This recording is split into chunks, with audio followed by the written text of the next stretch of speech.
What's up, everybody? Well, today I'm here to bring you another vacuum that's in my vacuum collection. This time it is another installment series of the Restomod series.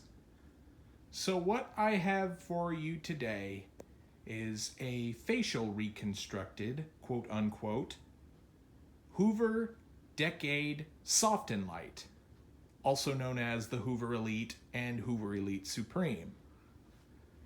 So, why I decided to make this Decade Soft and Light have a T-shaped hood rather than the typical square hood that you see? Well, there's a reason behind that. When I initially bought this vacuum, I originally bought this as an original square hood, but unfortunately, either it was due to super brittle plastic or the fact that the post office or any UPS, USPS was able to handle the package, this thing showed up completely damaged. The whole top hood was completely broken, to the point that the hood was practically unusable and was not structurally safe.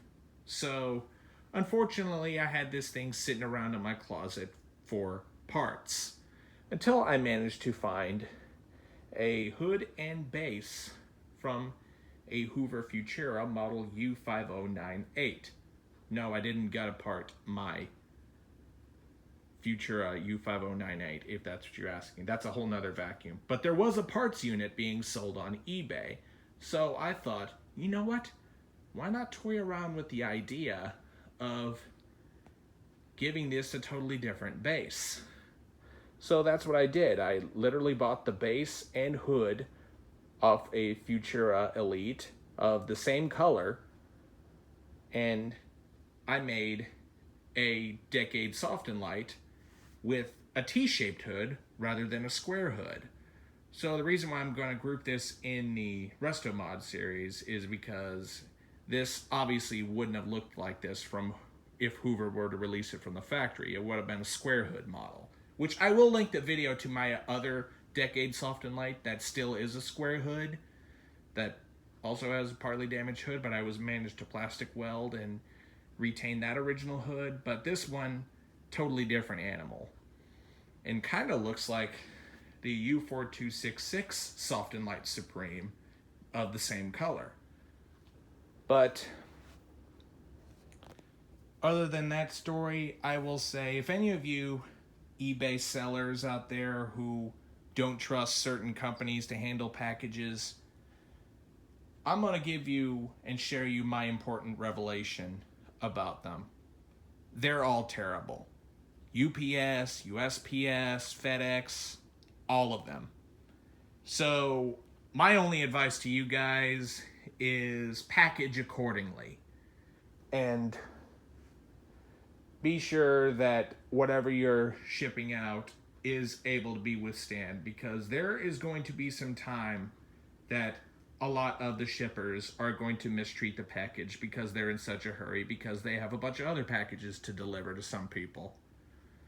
So, other than that, yeah, also be sure the box is strong.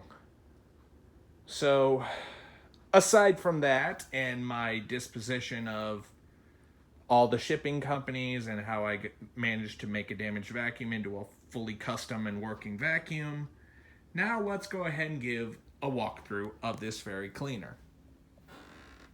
So, this being one of the middle of the line of the Elite series, or based off of, I should say, this does have the tan handle grip at the top, which honestly I like a little bit better because it makes the handle a nice, and gives it a nice thicker look and feel compared to if it were to come without it. And also, since this is a middle of the line one, it does come with a wraparound hose, which was pretty typical for Hoovers of the time. And the tools are mounted on the back, but you will notice this is one of the examples of the wraparound hose that has the deluxe style caddy with 2 extension wands instead of 1.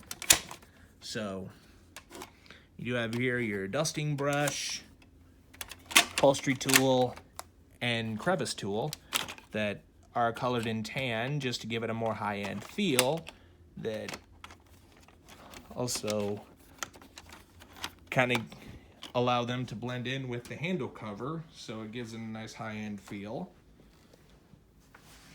So as we move along down here, it does have here your decade label on the front, one of the many names that Hoover reused on their Elite cleaners. The soft and light triple filtration system basically just means it's a soft bag and it's lightweight. Usually a lot of these soft bag Elites are a lot more lightweight than the hard bag variants are. So that's one thing to point out. And right here it says does have a special value, includes 7 high filtration bags, typical 1 year supply. It's nice that they still managed to keep this original sticker label on the front. And to gain access to the bag on this, you do have a zipper on the side. And here is your inner bag. Typical Hoover fare, you do have a Type A bag. That is a HEPA cloth bag. Filters out much better than even the genuine paper bags of the time. And they're just overall much better bags. So moving along down here, like I said, this has a different hood design compared to how it would originally come. So this is what I like to refer to as the T-shaped hood, which obviously see it kind of resembles the letter T, where the high-end models I would obviously call a square hood. If there were any higher than that, I would call those the legacy cleaners with the automatic hose and all. So anyway, you also will notice that this is a later model hood. I think they started this after like 1999, after Maytag fully bought out Hoover. They started doing this odd texture piece on the top of the hoods on these Elites. And I have a Runabout Deluxe that also has the texture piece towards the top. I don't know what's going on. I'm thinking this may be updated plastic molding so that it's a little bit stronger than the original smooth plastic that has slowly gotten cheaper and cheaper in production over the years, and probably explains why the original broke very easily, because it was so brittle and it was being mistreated by a lot of package handlers. So other than that, you do have your cleaning tool port right here. Pretty self-explanatory. Just lift this up and you can attach your hose in here to use tools. You also do have your 4-position carpet height settings. Always leave it at the middle for the pile of this carpet. And is your Hoover lettering right up here. Your cleaning effectiveness per amp. This model was originally rated at 15.5 cleaning effectiveness per amp, but however, obviously since this doesn't have the original hood, the model it came off of, this was rated at 16 cleaning effectiveness per amp, so 0.5 honestly is just not going to make a difference, and frankly this is just Hoover's famous marketing technique to make higher end models look prettier on the shelves while also giving them a higher price tag. And you have your Hoover symbol right up top here, brushed edge cleaning on both sides, and it uses 7 amps, so pretty self-explanatory. So now let's go ahead and flip this thing underneath and show you the underside. Since this is a custom model, I decided to play around with brush roll and bottom plate configurations, and here's the one I've chosen for the time being. It is a red bristle single row brush roll, which this model would have normally came with a single row brush roll, so I definitely stuck with that aesthetic, but have it being a red bristle, these would not have came with these after 1990, with the Elite 350s and all. I got this actually on eBay from a used Elite 350, and unfortunately it does have a little bit of bristle damage right there because a piece of carpet material was stuck in the roller, but somehow the bristles are still there. I was expecting them to be completely ripped off, but no, they're still intact. Maybe with a little bit more use I could bend and reform these and they'll work just fine, but it actually works pretty good for the time being. The bristles are fairly stiff. They're about medium stiff, but not as stiff as the white bristles, unfortunately. But the thing I do love about these red bristle rollers is how long the bristles are. And you will notice the bottom plate is a little bit different. That's because this is the original bottom plate off of my Futura, the dark blue hardbag one that was based off the Encore Supreme. I had this laying around in a parts bin because the ingest bars were originally broken off and deteriorating. So I decided, you know what? Let's just make this into an old style one. So I snipped off the ingest bars completely, filed down the plastic as best as I could so that it's almost nearly flush. Well, there's still a little bit of signs there. But for the most part, it was structurally safe, so I thought, let's just throw it in an Elite and see how it handles. And so far, it actually runs pretty good. It grooms much better than the 3-bar plastic base plate would. And you also add in the fact you do have these little air guides on the side here that the original bottom plate on the Elite 350s that normally came like this never came with. So now it does have its claimed edge cleaning, although it really doesn't do much. But I digress. So now let's go ahead and turn this thing on its back to show you its model number. Even though I did base swap it, it did have the model label from the model it originally came for, and I was lucky enough to save the original label from the old base and put it on this one. As you can see, it is Hoover Cleano model U4295-930. This one should now be U4295-920 to kind of distinguish the look that it's a different hood design. But I digress. 120 volts, 60 hertz, 7 amps, bag type A. It's the Series B 7 amp. The belt type is 38528-027. The part number for this now would be 38528-040. And the serial number for this is 0498. So to serial date these, the first and second digit decodes the month, third and fourth decodes the year. So this vacuum was manufactured in April of 1998. For household use only, made in the USA. That is something to love about these old Hoovers, is that they're all US made. And now that you've heard me blab about this for long enough, let's go ahead and get to the running portion. So let's go ahead and release the cord. Not the longest, but that was the thing of these middle of the line Elites. They didn't have the longest of cord.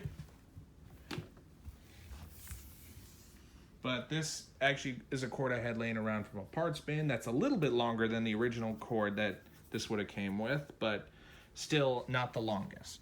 So let's go ahead and plug this guy in. And now let's go ahead and turn this thing on, and we'll give you a demo of it running. In typical Elite fashion, these things are pretty loud when they're running, so headphone users, I would advise turning down your volume for this portion. So, here we go.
Runs very nice. The brush roll may need some re-greasing because it was pretty noisy. But I do know for a fact I did rebuild the motor and give it new bearings and whatnot. So, yeah, the brush roll may need to be relubricated. So, now let's go ahead and get to the tool portion of the video. Just flip that up and simply just stick the hose in like so. Because this is direct air, don't expect miracle suction power from it.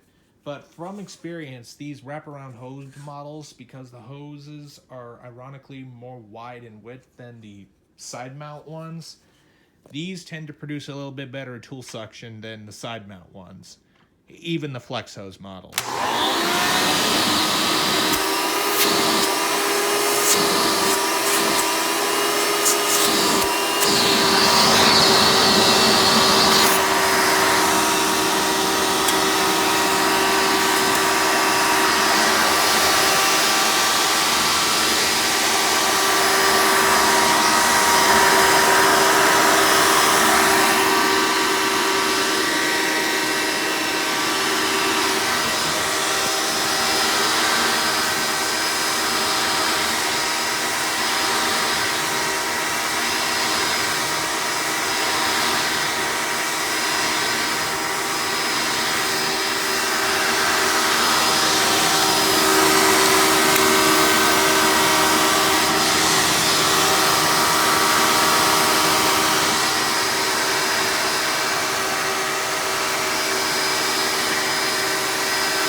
Still a little bit of work that needs to be done to this, but it runs pretty good for what it is.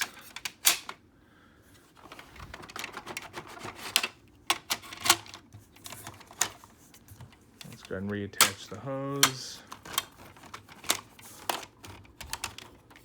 And there you go. Well, everybody, I hope you've enjoyed this video on the Hoover Decade Soft and Light Custom. Be sure and stay tuned, and don't forget to like, rate, comment, and subscribe. Thanks for watching, and we'll see you next time.